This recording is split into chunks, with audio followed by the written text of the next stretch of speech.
السلام علیکم۔ اگر تم اس وقت مسکرا سکتے ہو جب تم پوری طرح ٹوٹ چکے ہو تو یقین جانو دنیا میں تمہیں کبھی کوئی نہیں توڑ سکتا۔ یہ کیسا دور ہے، یہاں ہر کوئی اپنے دکھ سے اتنا دکھی نہیں جتنا دوسرے کے سکھ سے دکھی ہے۔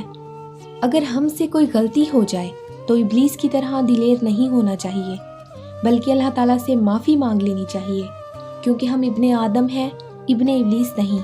میں آج تک اپنی خاموشی پر نہیں پچھتایا، جب بھی پچھتایا اپنے بولنے پر پچھتایا۔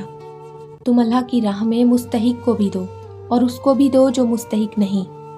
اللہ تمہیں وہ دے گا جس کے تم مستحق ہو، اور وہ بھی دے گا جس کے تم مستحق نہیں۔ جسے دیکھو اسے اپنے سے بہتر سمجھو، اگرچہ تم اطاعت گزار ہو اور وہ گناہ گار ہو سکتا ہے یہ تمہاری آخری اطاعت ہو اور اس کا آخری گناہ۔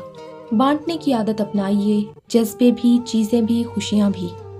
جو انسان جتنا خاموش رہتا ہے وہ اپنی عزت کو اتنا ہی محفوظ رکھتا ہے۔ غریب شخص وہ ہے جس کا کوئی دوست نہیں۔